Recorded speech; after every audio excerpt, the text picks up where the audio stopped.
tur sabsa suratres korudjana samudra merba asiri sati sirup jati jati sejati murwah wasta sini wasta kewayangan sang kudur surat angkoso cecek wasta atau sendiri para bisri sepuh asiri sunan kalijogo sunan sisin medep sakit sakit pengayangan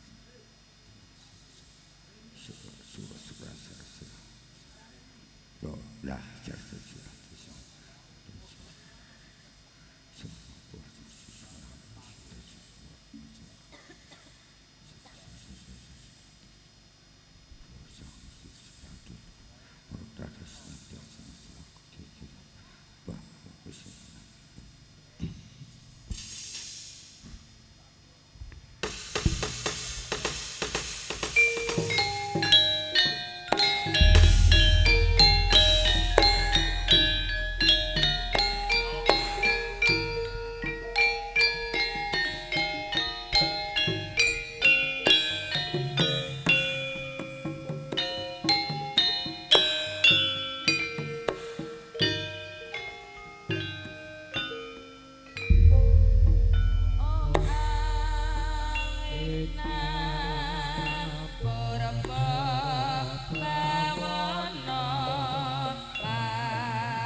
banjur sanmrata ting manung sikang kulon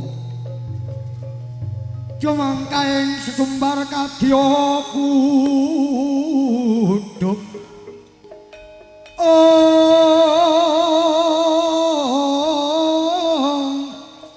bubuk Pandhe Krishna kambe kisah dering sambyore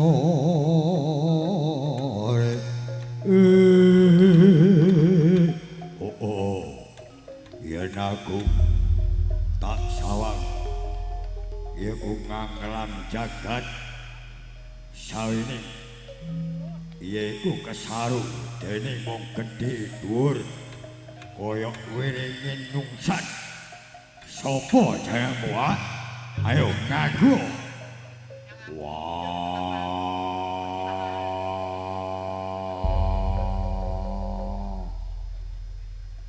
ababmu kaya mambu batang idap sara wukuaning sijaring guguk bakak lagune yaiku ndaki penengahing Pandhawa yaku Werkudara. Werkudara. Iya. Anupati seneng aku ngangkak ana sakjroning dedalan Rapa. Werkudara. Apa abamu?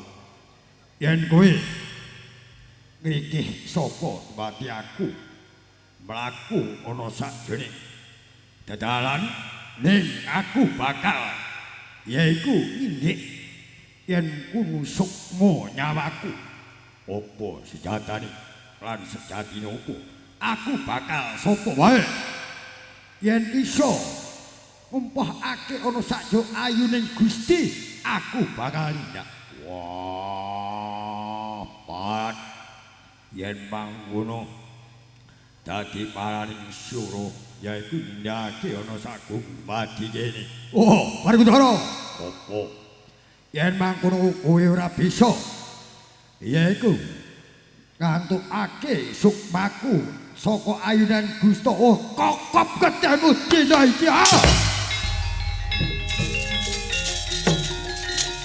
ayo maju akaning ati aja takon dusta tak surga ya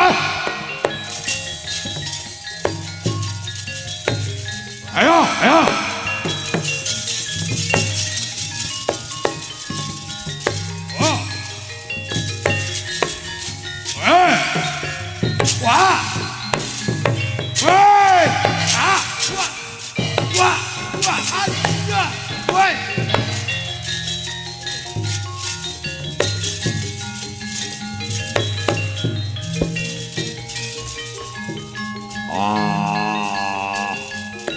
kurang gede butane sing gede butane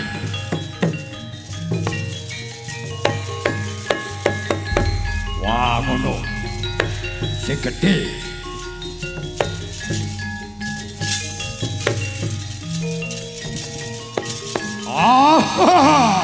wah iki gedene sak gunungan ayo pokok betemu Werkudara aja takon dosa wah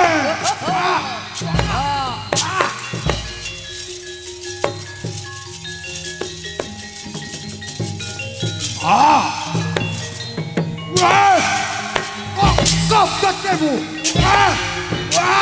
waduh ayo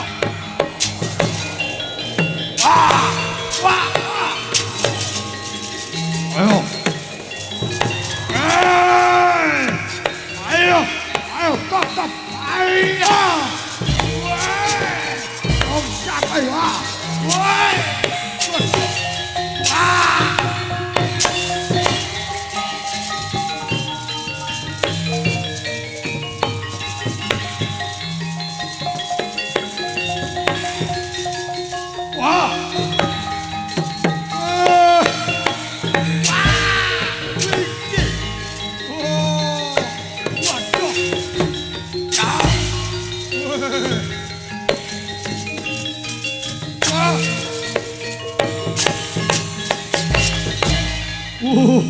kok kabeh Werkudara ayo Aja takon dosa. Gek buru.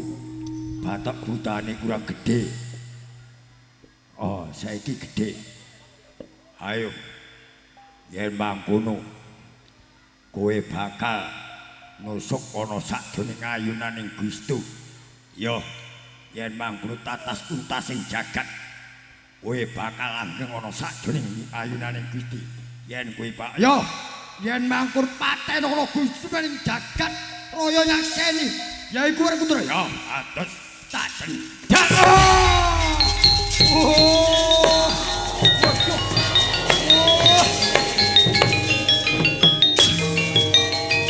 Waduh.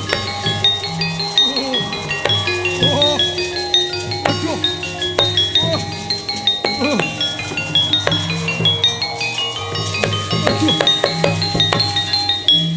Aduh. Werkudara. Apa? Yen mangkono Werkudara. Yen mangkono dadi hinake sukmaku wis diuntapake saka ayunaning Gusti. Ning kita aja bakal liwake Gusti pinaning cakugumen. Werkudara, ya apa? Aku manjing ngono sakjroning wetismu kimo dadi kekuataning Pandhawa 5, Werkudara.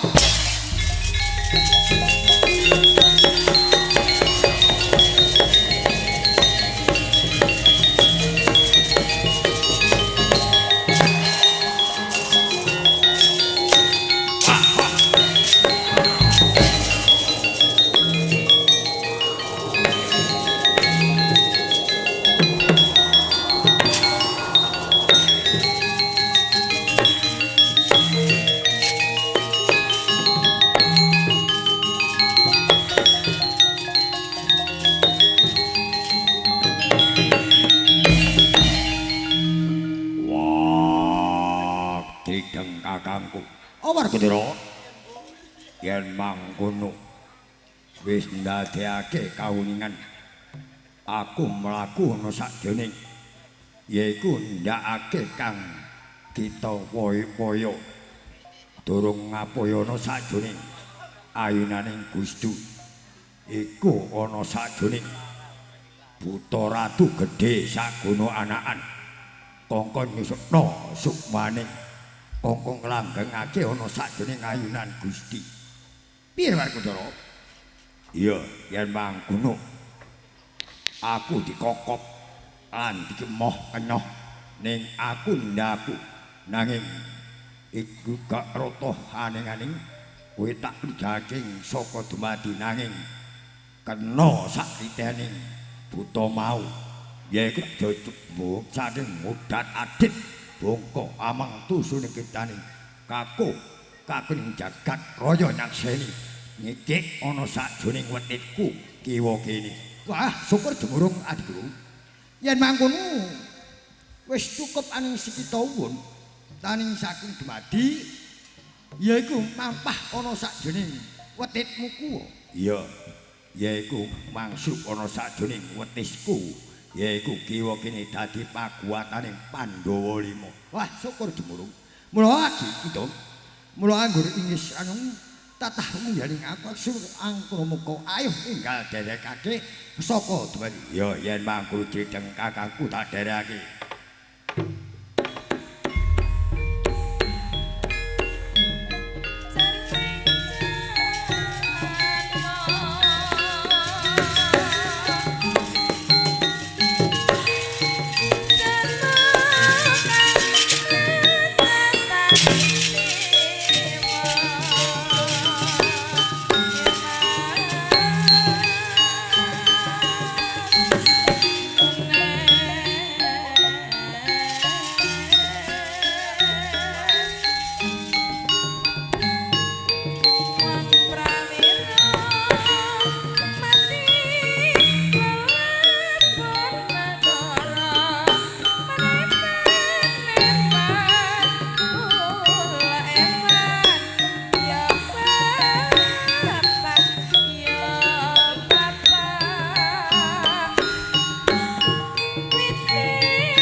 Pati Mas.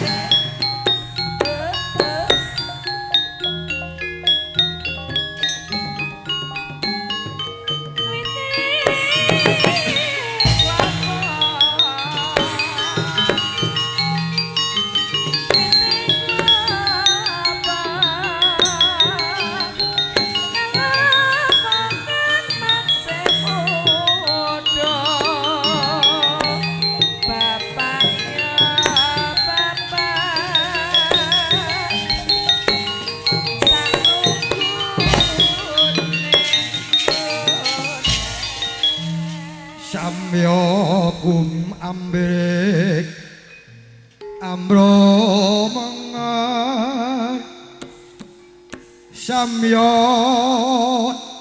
wadi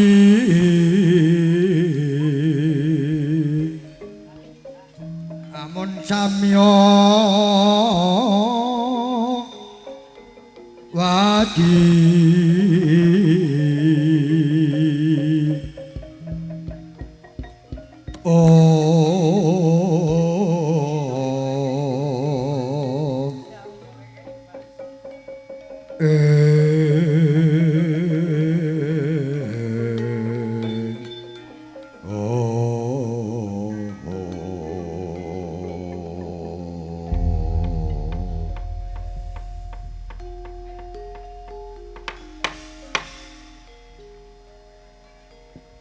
Sun marat sebaiki suman kaki Patih Haryo Saman katimbali sunukunan iki wong aturasi janing jagat raya gumlaring sagung dumadi wer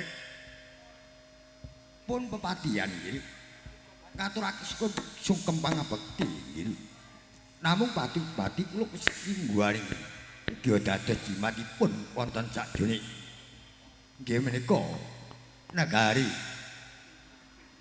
amung sidenging kitah wonten ing namung sidawanan menika dadosipun priwikan dados grojokan jip dados pundhurapi paman Haryosu sampun sudaning jepapan pepatihan inggih Bopo sungunakaken ae lole nggih duning kucuk wujute jogret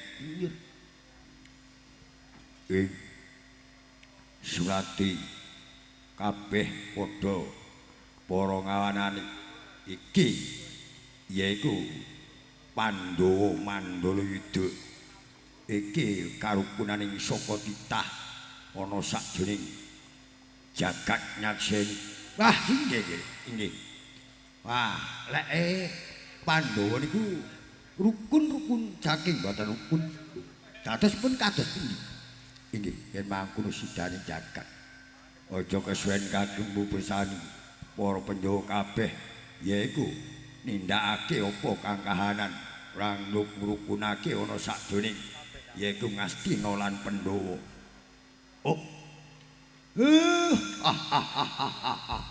yen uga ing kateke nyane anggun kados pundi anggone kabeh mau sebab iki mangkene yaiku asal usule pangruwatan Murwakala dadi dina iki yaiku Desa Gedawung iki njaluk pangrukunan iki dadi wajibe yaiku lelakon karukunan lah ngoten enggal dipik suwedining enggal budhal dina iki mengkane nggih kula nyuwun sae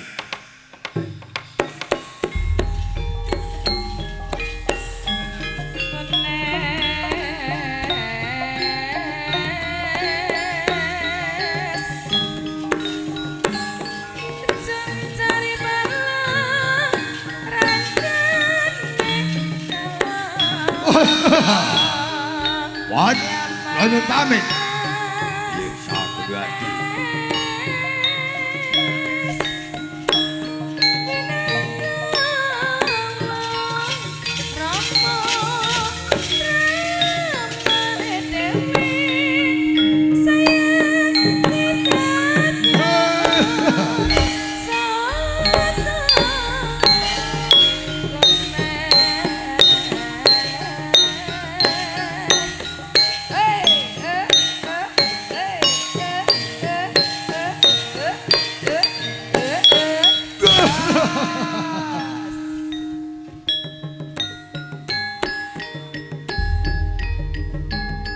Dah mulai. Iya. Saya. Sing saya sapa? Yo piyagane kabeh mau. Sing penting ruwate mau. Saken piyagane. Melok dalang pardi penak. Jangkep picise mulih merene. Ya. Oleh bayaran.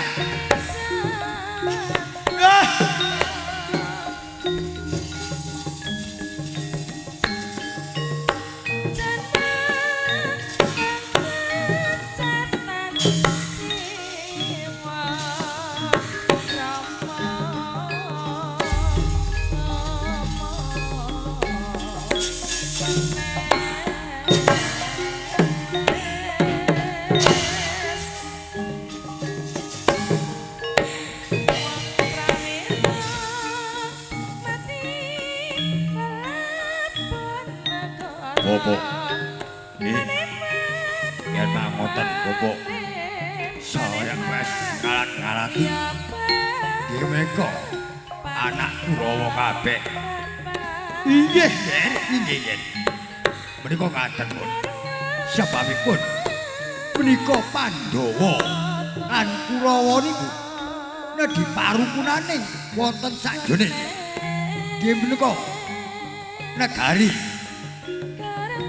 Ngastina lan Pandhawa. Inggih, syukur. Jumbura nggih. Jur dados tapah ikaning malih. Nggih. Kula nyuwun pamit. Nggih.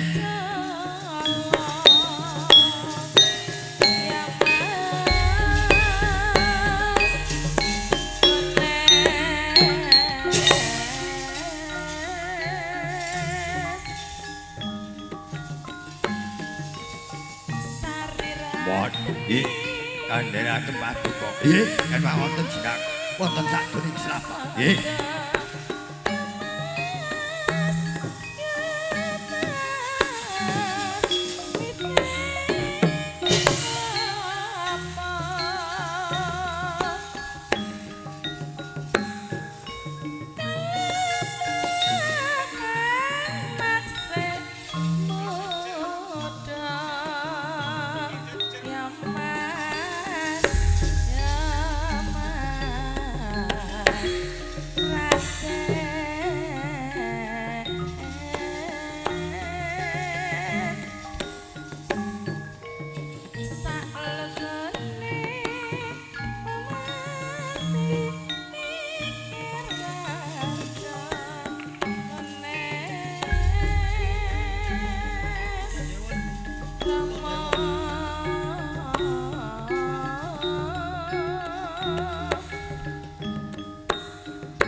mau. Dadi suluke rada-rada antep wis. Heeh. Iki pokoke Pandhawa Kurawa rukun gara-gara enak mulai. Ngono. Kok ngono? Ndak ngono petinggine anakku. Carike ya anakku. Sing penting awak dhewe wis nyambut gawe kuat mau. Dadi ndak goroh jenenge. Lek karo lakon ngene iki apa? Wong ludruk. Ana. Dadi nyang anake cakne padha weruh. Weruh apa? Iso eman nyang anak aja sampe ngantuk. Ngerti? Ngerti. Golekane dhuwit gampang. Pokoke manut nyang uger-uger ning dalan.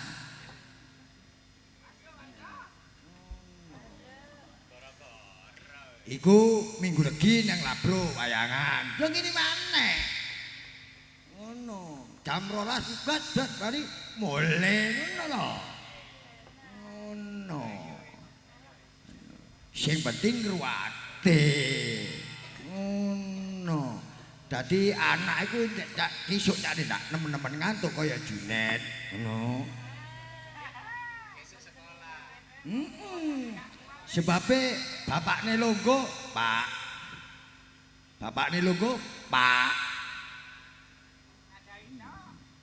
Dadi kudu saken wong tuwek. Lho, wong tuwek ya saken nang anak. No, iki penting. Tak jak nyambut gawe ngene iki mau, alhamdulillah. Anakku cakne barokah. Ngono kabeh yoga. Sak sindene. No. Garai perak lek karo ambuluhe perak. Wis alhamdulillah. Ya wis alhamdulillah. Ya ngono. Dadi lek rukun pangrukunane ya iki. Dadi saiki lakone lakon rukun. No. Nyang wiyaga ya rukun, nyang penjabat pemerintahane desa Gedawung ya rukun. Iki penting. Marine iki gara-gara mari gara-gara bat-bat mulai. Sapa mengkarane wong kabeh iku aku sing ngatur. Wong amit petinggine ya aku iki gurune. Kabeh. Ngono. Dadi tak atur pokoke ngruwat aja sampe selip. Ngono. Lek karo iki apa? Wong karo nyah-nyok.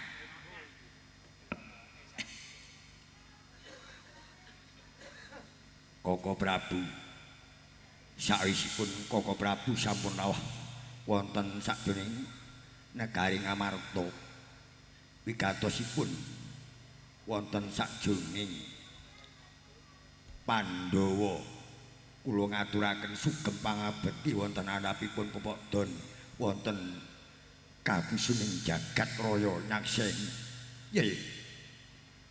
Kanjeng Rawa saku dumagining jagat wis nyakseni kita pun. Lho kaki. Adi wis cukup anggone kita bakal ngrukunake ana sakjroning. Yaiku diarani yaiku jamus kalimasata kanggo pangrukunane yaiku becik lan kala kudu rukin. Inggih, yen mangoten inggih kudu rukun. Sejatine rukun iki mau rukun rejekine, rukun umure, rukun amusne. Nundun inggih, yen mangoten kula segah dados pun paduka. Ya ya, lan dadi apa? Werkudara. Wah, cideng kakakku. Kula dina iki aja kita senajan Kurawa kang ngawe-ngawe peperangan iki ora wesudane ora oleh. Sejatine perang Barantayuda Jama Binaun iki wis jangka jangkane. Nanging jangka jangkane yaiku Pandhawa Kurawa kudu rukun sebaik iku yaiku wit siji. Wah, yen mangkono Dideng kakangku matur nuwun sagung dumadi iki wis nyakseni kabeh para Pandhawa. Ya ra dadi apa ning. Mula kabeh adi saka dumadi kakang wis munggah sakupunan. Dina iki merbawasi sejagat aja kita wani-wani karo wong atuamu sebab Kurawa iki wong atuamu. Pandhawa iki adi. Wah. Yen mangkono iso ngatur kaya mangkono aku bakal tentrem anganing yaiku rezekiku lan sak panunggalaning. Ya, wis syukur jemurung. Iku mau wis dadi araning lan dadi unet-unetan lan dadi anun anggita saka dinaning lan para pendhita lan mukmin lan para malaikat nyakseni kudu pangrukunaning ana sagung dumadi iki. Kakang Sunenan Sugeng ngaturaken paduka kulun saking ya ora dadi apa kabeh mang ayo enggal titih ana sakjroning ayo nindakake yaiku Ratu Padha Ratu Siwaning aku bakal ngrukunake siksaksena kabeh ku nindakake nggih kula nyuwun pamit nusurang jagat.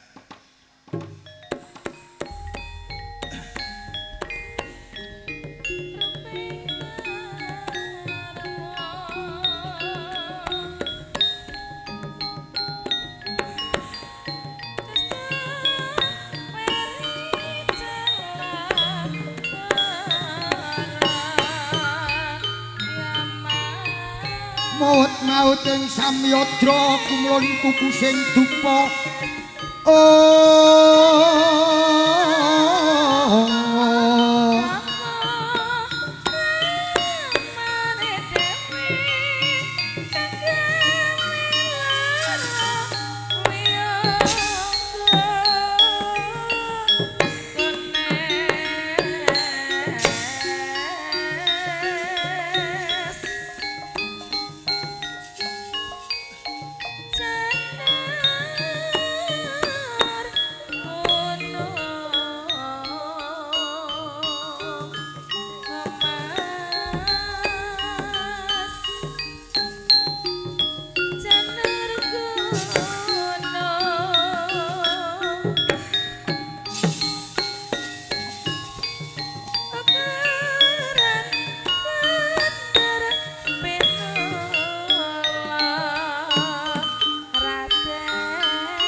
Wan Sengkonar, Wan Sengkunar.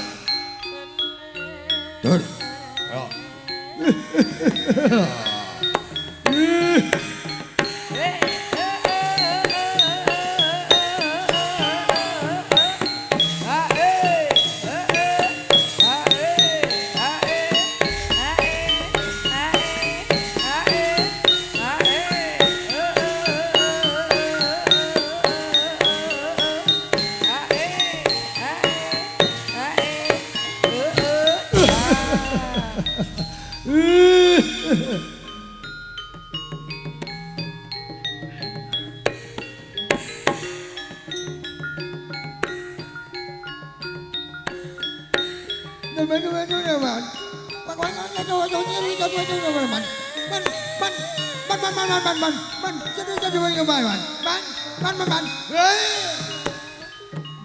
Man, saya dulu man.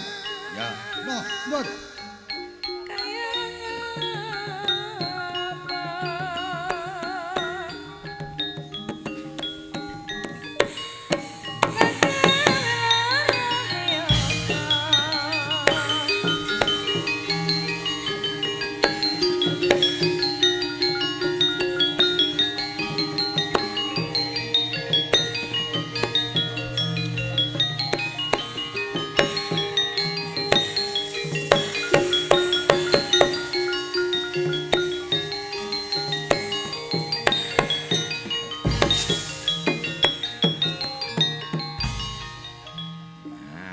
Jos. Ngono. Cita-citut dubar ya mulai dulu deh. Anak-anakku, para Kurawa, aja enak sak enake. Yaiku Pandhawa lan Kurawa iki paduksaka, yaiku bakal pangrukunaning iki dadi amung tuwing para Pandhawa tambah kenan. Man Sangkunar, man. Sampean iku man. Omong kok trotot man.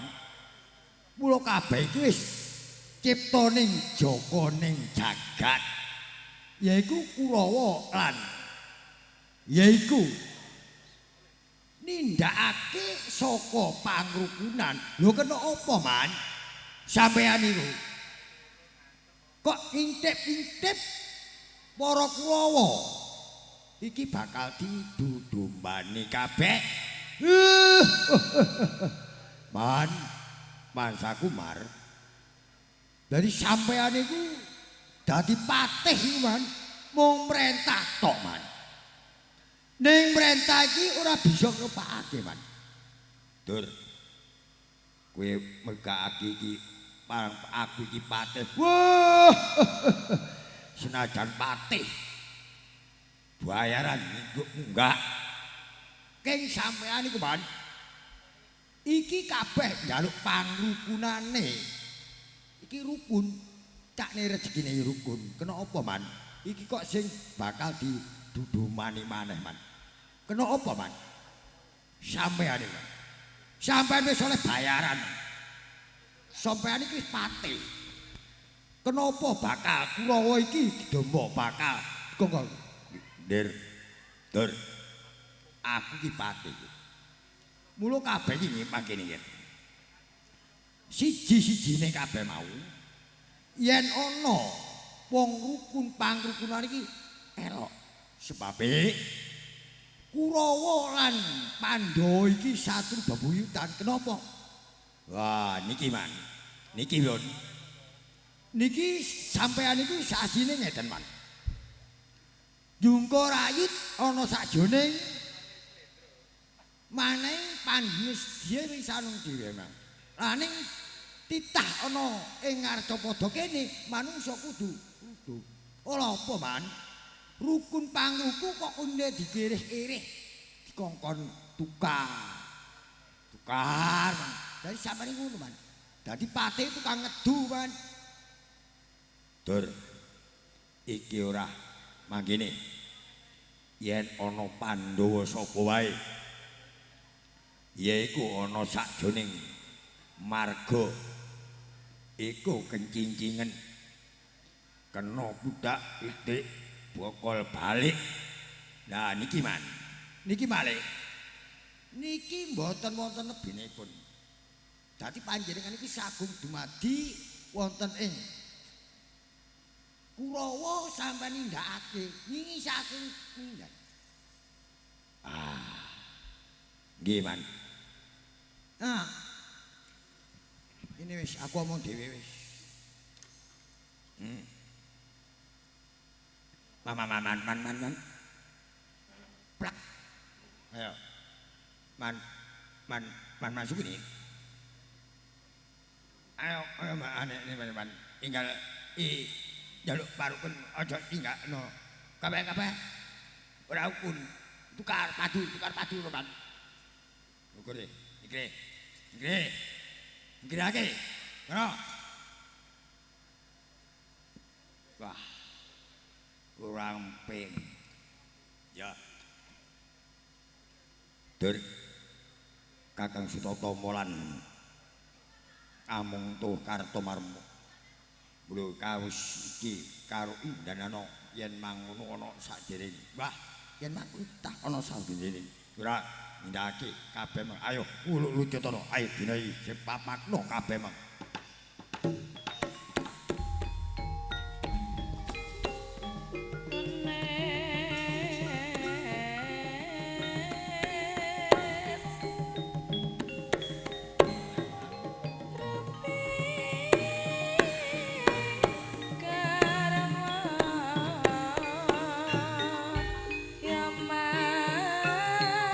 Ing samudra kang minengkung sabuh dumadi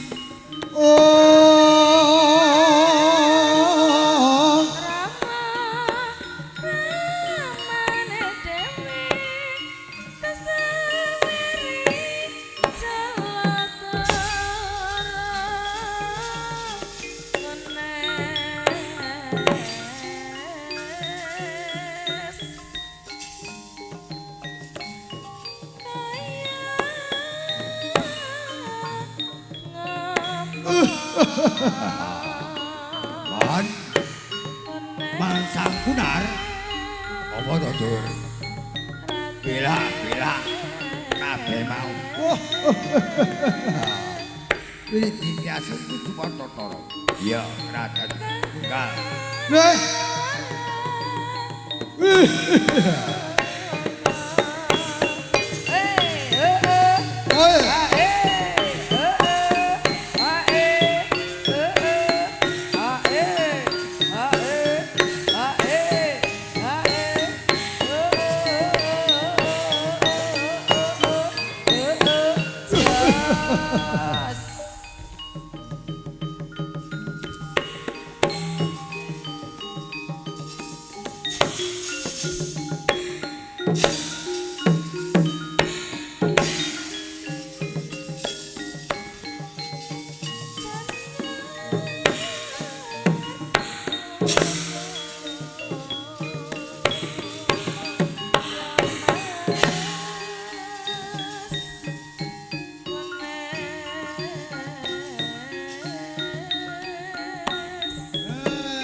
ora kena diemot guguk karepe dhewe ayo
Kecap dicarita mangkono ngono we. Dadi wetune limbukan. Ya. Ana. Ngono le melok Pak Ardi. Nah, saya. Dadi ya padha didik edan.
Gendung prot.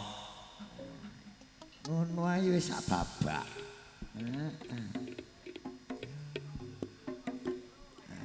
Dadi barine musisine ngono padha nyandak. Nah, dadi padha mari nyanggak, padha rasane diedang kenek mule. Ngono enak. Tapi lek nyambut gawe dhisik aja maro-maro mule.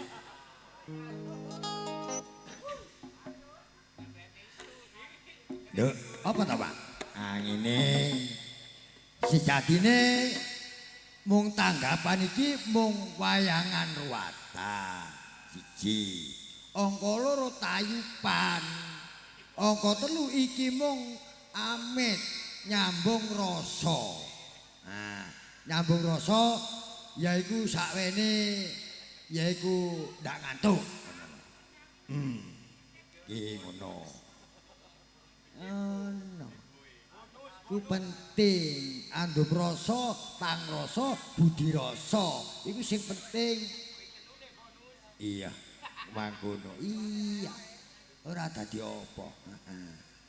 Iya. Ngono. Sing enak iki. Balik-balik kuwi tak bayar. Ndak utang, Wardi.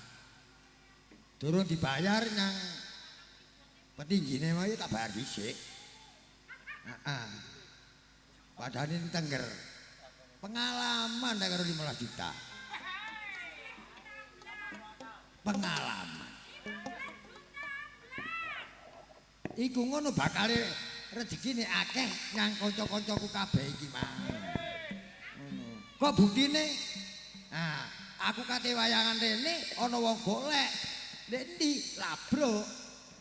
wingi. Alhamdulillah, reo karo apa? Karo wayang. Bener alhamdulillah. Dadi ngingoni kancaku kabeh. Ngono. Perkara sing mari-mari sing kaya ngono, ya ben-ben ngene sing nglehake ya Gusti Allah. Ngono. Enak gak apa-apa. Syukur sabar tawakal madhep mantep nyang Gusti Allah. Nang kanca akeh iki mau, muga-muga kanca sing melek mau iki mau, ya goku kabeh mau, muga-muga paringono panjang umur, rahayu slamet, dohno balak sekalane, palingono rezeki nemplek ana sajroning kabeh panjakku kene rahayu slamet. Ngono sing dijaluk ngono wis. Dadi ndek donya iki mung golekane amal saleh. No. Iki pirang yuta Pardi? Ning bal desa iki sakmene yuta. Sakmene kari mek 2 juta. Nah iki, kari 2 juta. Temenan gak guyon iki, masih takokno nang petinggine. Ngono. Gak guyon aku. Apa kok ngono? Nempuh amaning kudu amal soleh sing digoleki. Ki. Ya kenek sampai badine 3 juta lebih. Syukur kancane mek iki edang. Ono dalang pengung. Apa kok ngono? Lah lek ngeping kancane. Apa kok ngeping? Pamane. Yang petinggine waras sakmenian, Pak, sitok-sitokne, ABC-ne, sakmene, dinggene sakmene. Nang mari ngono tak ping. Apa 150. Kena gitu beras, tapi ndak barokah. Ngono, iku sing digoleki. No, jane sakwene urip ana ndek dunya iki golek ana amal saleh. Sing digoleki ndak kira amit dunyamu akeh, motormu akeh, tegalmu akeh, ndak bisa. Sing digoleki amal saleh. Besok lek wis dipundhut nang Gusti Allah. Ku sing tak goleki ana kono iku. Ana kono. Dadi masih ndak dibayar mbek wong Tengger aja kukur-kukur, ndak usah wis. Aja kukur-kukur. Dadi wayahe jiro aja wis. Moro dilakoni mulang arak ngono. Dadi aku ndak ditang. Perkara kudu ditang sing malis Gusti Allah. Ngono. Nduk, apa to, Mak? Iki mung saka ngarani yaiku wayangan ana ing pendopo agung yaiku desa yaiku kene iki mung cara lurah lakulurah iki titaing Pak Dalam mau ngene pokoke wis lubar tayupan mari ngono tikak-tikuk mulih ndak apa-apa Pak Dik. Sampeyan ning dalan. Kate opo sampeyan duwe wayang, sampeyan duwe tabuhan, sampeyan sing bayar. Lah aku te mulih apa iku mau duwe wis. Enak. Iki sajane sing ndak mulih iki aku ngerti. Mari dibayar ndak nang mulih iku aku ngerti. Apa ngono? Aku ngerti. Ngene sing ndak kagahi.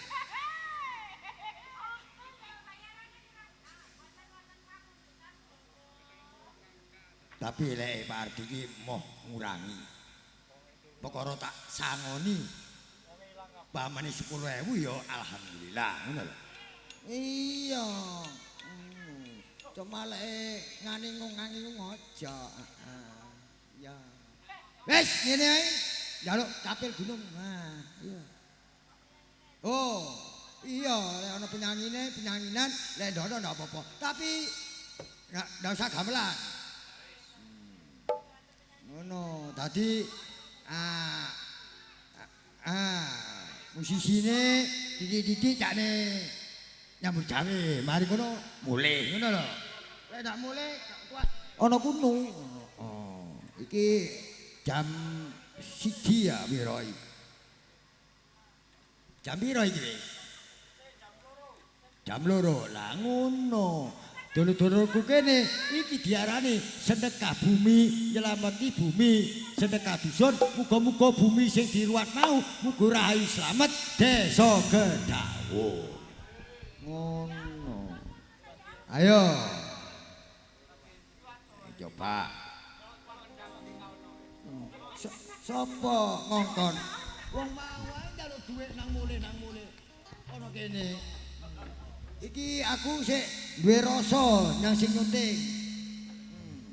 Sing nyuting saken turut dikei rokok.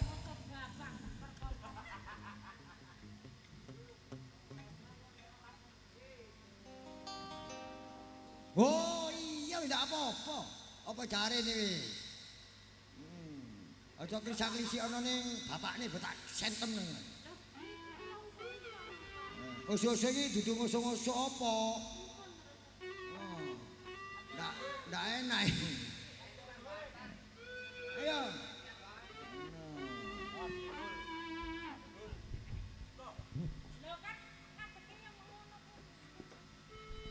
Iki karene mau kekno tukang nyuting. Pripun Bobo kok karene rokok, Bang. Jenengan jawi kali tiang-tiang kali kula mboten apa ya Bobo? Rama kan kula yugane panjenengan. Ayo. Nggih. Wonten pamundutan iku anoman apa monggo, Mbak? Monggo nggih, sareng mboten napa-napa. Mboten. Nggih minggah jenengan minggah. Nek engko aku dhewe ngono trimakna aku dhewean ngono ki. Njaluk dhewe karepe dhewe ngono kuwi. Monggo. Alhamdulillah. Sik melek iku berarti waras. Nggih, mboten gendeng to Bu Rama. Nggih. Sapa sing iso ngelahno anake Rama? Oh yugane Rama maksude. Nggih.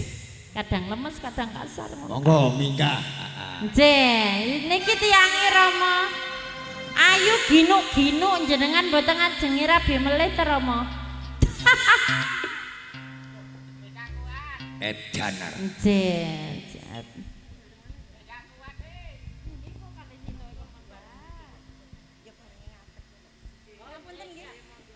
Alhamdulillah. Ajeng korang-korang. Wah, sing ngomong Pak Dalang. Monggo.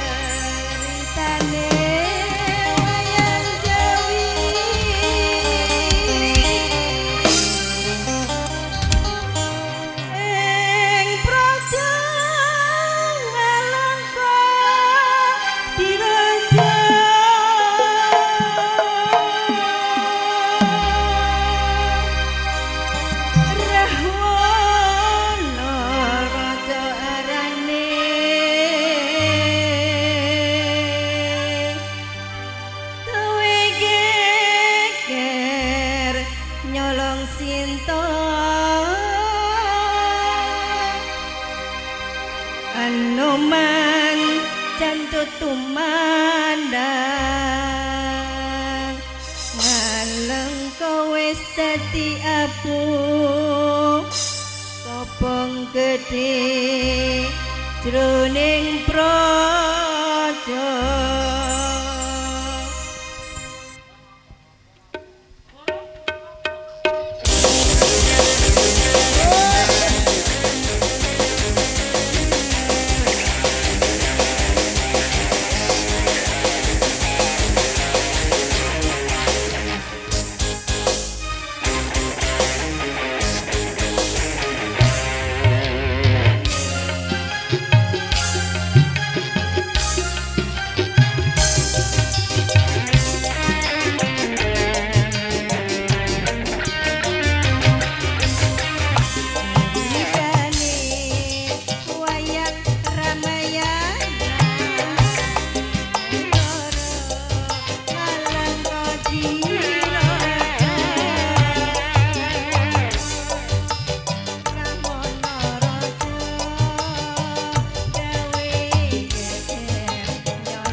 pripun Rama masuk?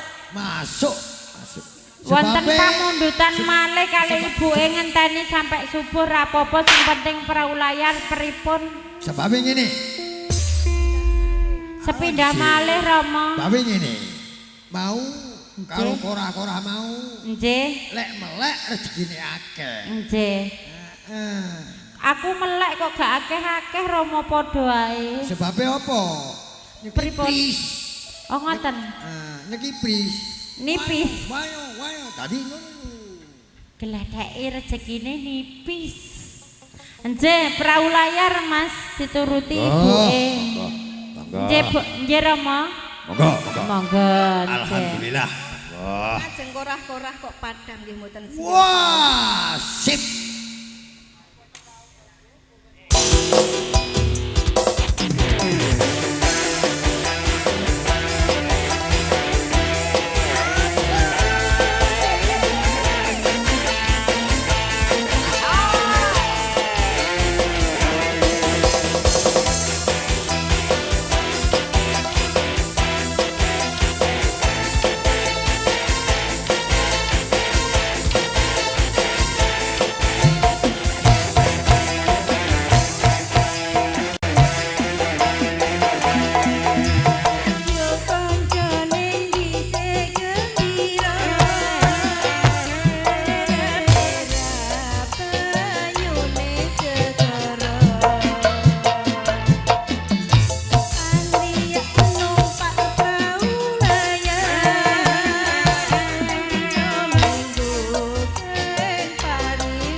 Nggih, sampun nggih Rama.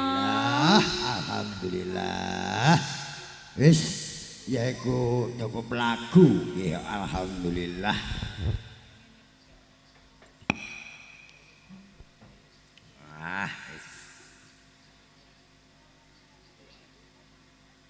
Tapi lek ana artis metotok ngono ya tantem yang wayang iki. Rama kan kula yogane panjenengan terus dos pundi ngaten niki Rama? Apa napa jenengan ajenge nikah kali kula Rama? Aduh. Cangkem. Ya wis takne masih Pak Dene dikonokno ndak gak apa-apa. Wong sing golekno duwe ae. Pripun sampun Rama?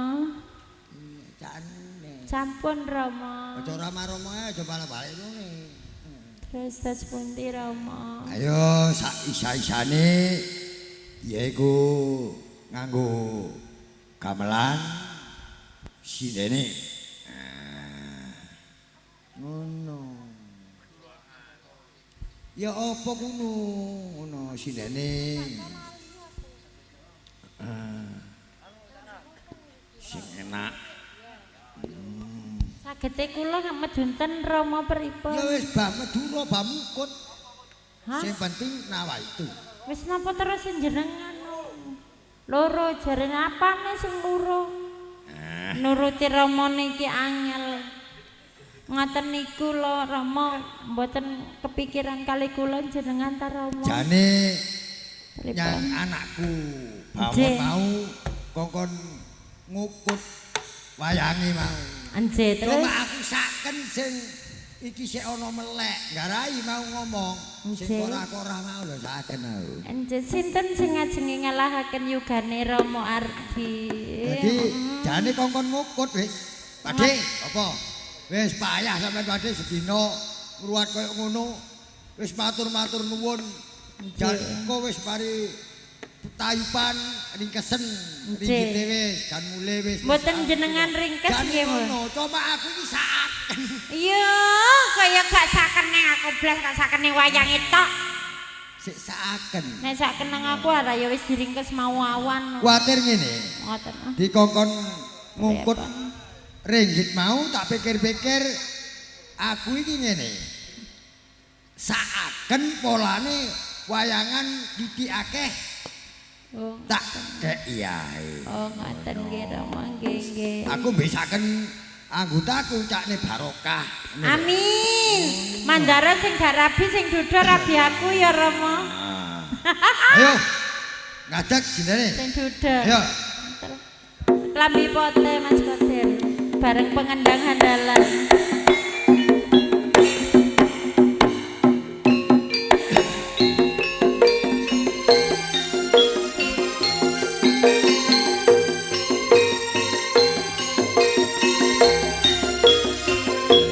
Artis.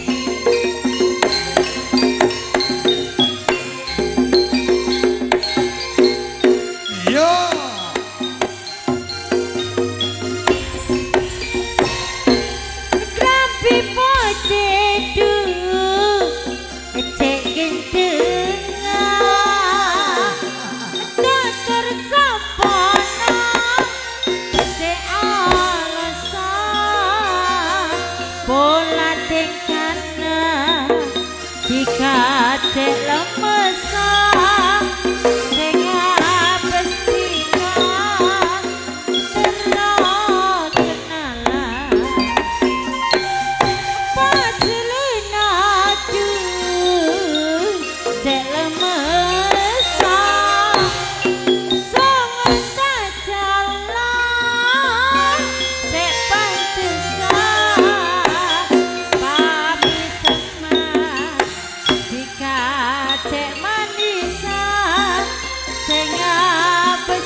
sing gendeng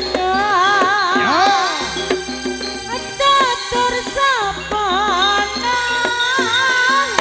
se alasan bola tingkana dikate lemesan sing apes padhe tirno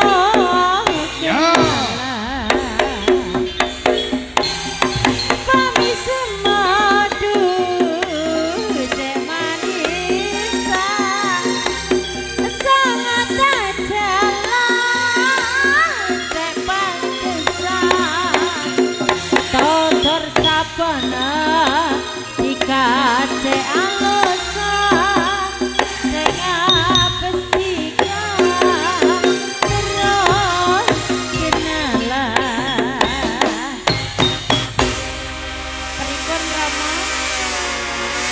pripun Rama anak yugane tasik belajar no Rama Ya rada-rada pripun Rama anu pripun ya kepingin-pingin.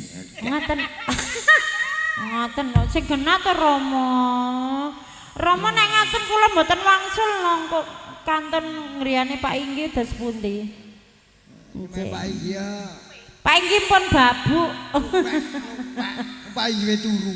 nggih pripun sampun nggih Rama Jane asine iki aku wis mulih. Iya cek jane. kula nggih Rama Iya, ngono iki. asline kula nggih pun wangsul wau jam 11 no Rama Iya, ndak apa. pripun Pancene duwe iku sampun Rama pripun Rama tasik kirang Rama Oh, sik ana rong lagu ya.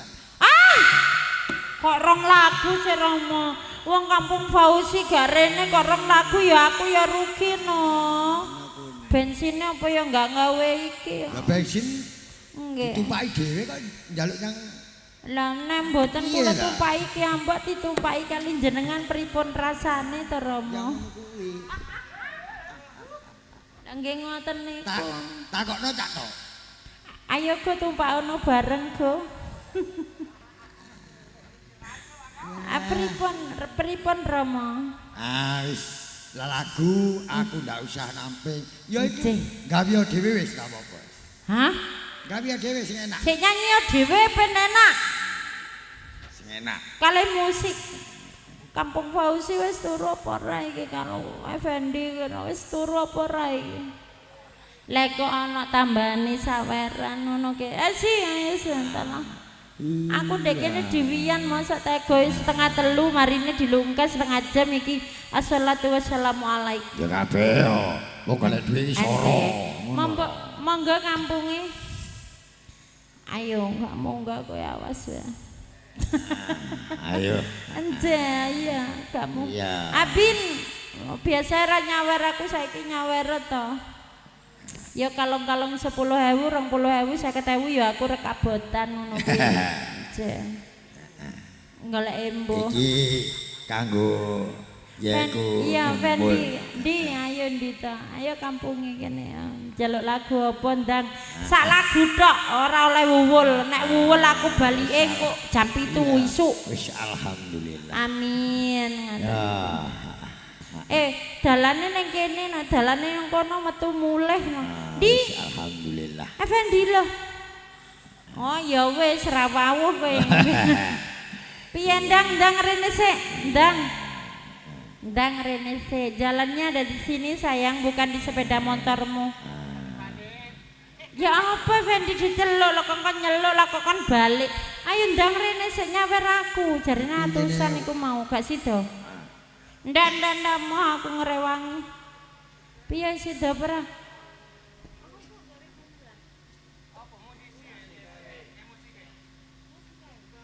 Ayo ndang.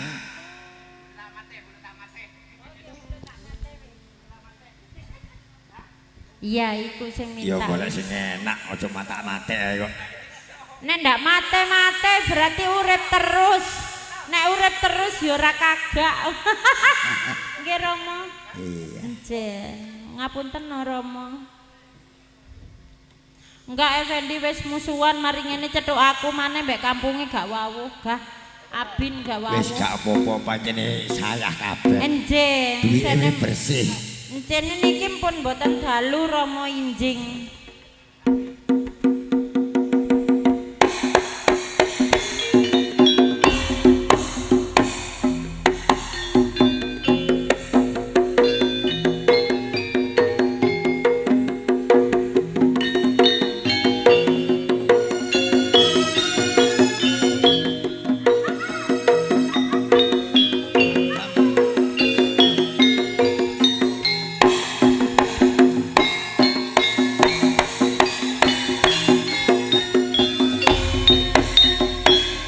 Bule tak matikan kunco mampira kalengan neneng sakit du bulan jogo kone sepekere ate tak kelar nisan comatika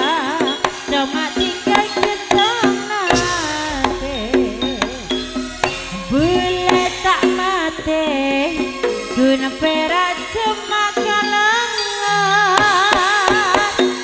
neneng sakit du bulan ngalak nangka sepekere tika dalam mati kadung tarisang dek tika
pisan Rama. Wis muduna wae lentek. Napa-apa. Udun-uduna ngono. Jenenge Sundar Bolong. Wis. Aduh. Wis. Pengen tatak tenan. Iya.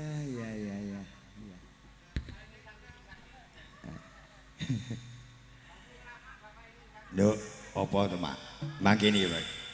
Iki nututno saka parukunane nanging jatatane yaiku kudu ana sakjroning lurah. Lurah iku diarani Lurah Semar sing ngutusi ana sakjroning panguwunan. Ayo, Nduk, enggal bali, Nduk. Unggun aning Kabeh mau ya, Nduk.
Satulita.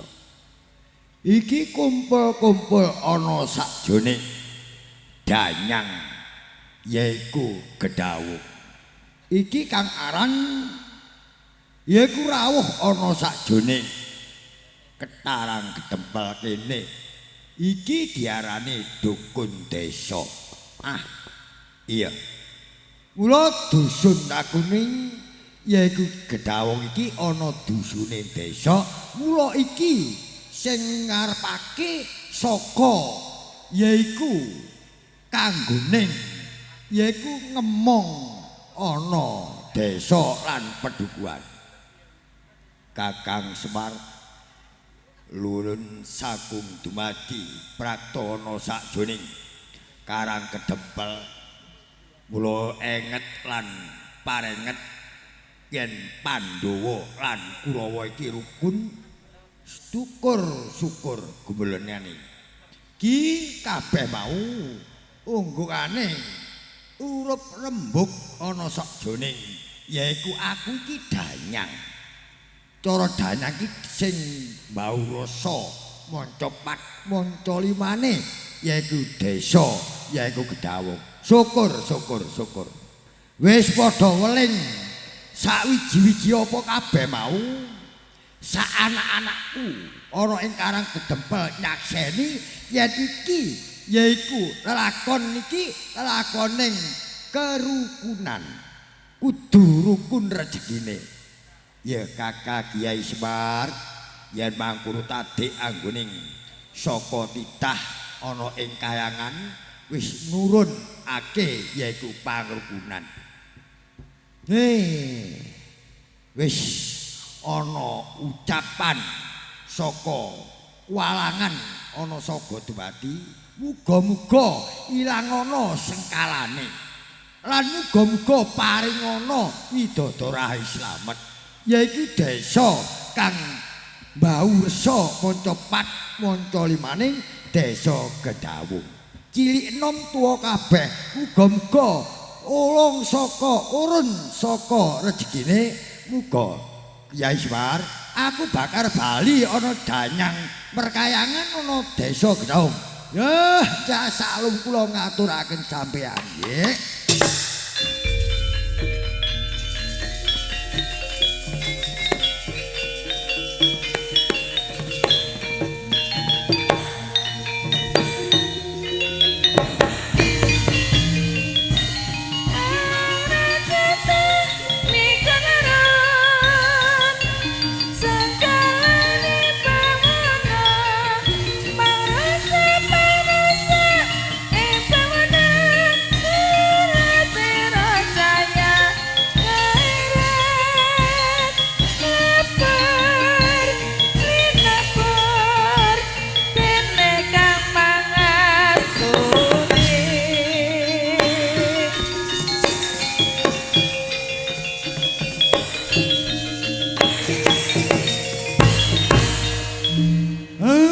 Sampun alhamdulillah danyang nyakseni dados peparingan nggih menika dipun wasani ingkang kuasa sampun males nggih menika danyang nggih menika Gedawong.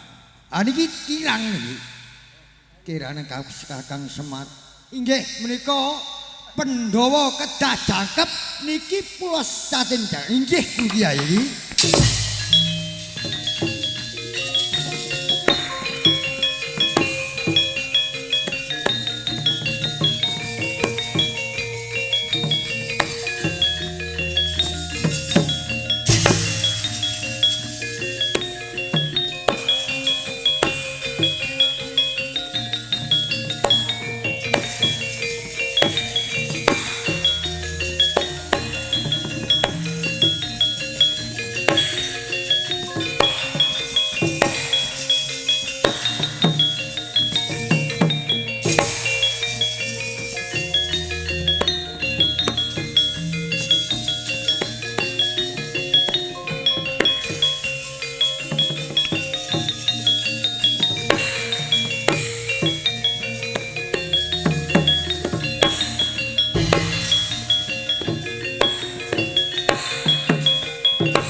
syukur-syukur jemurung para Pandhawa klumpuk kabeh mau awit saka wiwitan yaiku pangrukunaning desa lan karukunaning rejeki muga-muga wahyu mau manunggal dadi sawiji.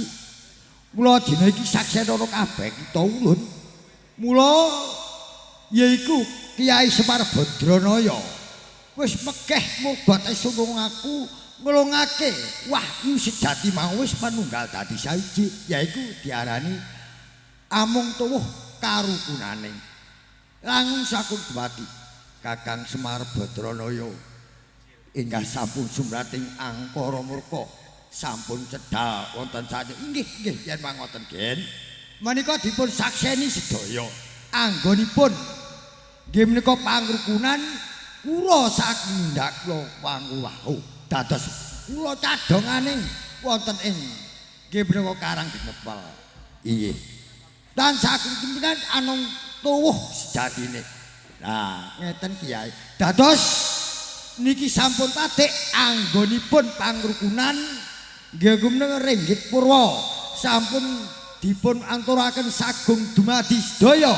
Dadi kula ampuh dhateng enggaken kula akhiri wassalamualaikum warahmatullahi wabarakatuh. Waalaikumsalam warahmatullahi